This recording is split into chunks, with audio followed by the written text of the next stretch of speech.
खातिर।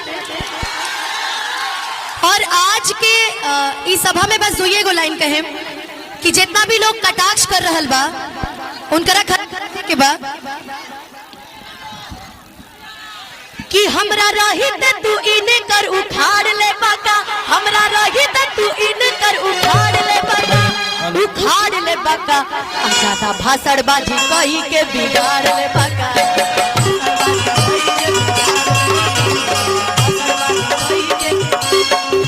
ए भाई हम ना ये तहरा लोग कहा कि हमरा रहित तू इने कर उखाड़ ले बाका, हमरा रहित तू इने कर उखाड़ ले बाका, उखाड़ ले बाका। और का के कहले बा नचनिया आजादा अंग्रेजी बोल के उखाड़ ले बाका।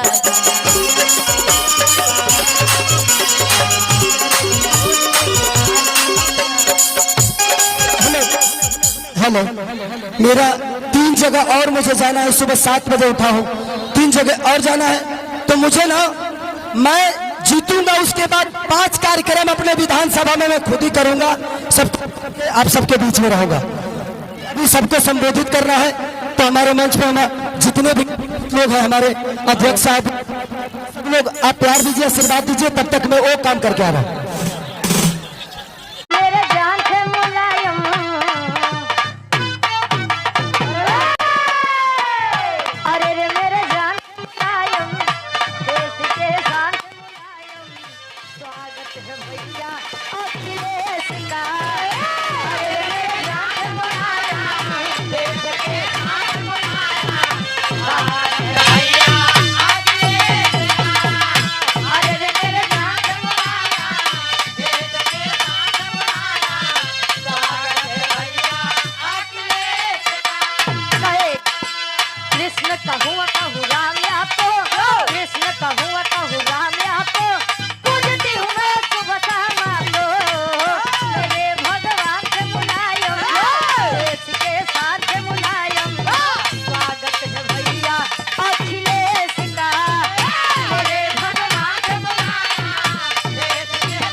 अर्जुन बागी गायक कलाकार है।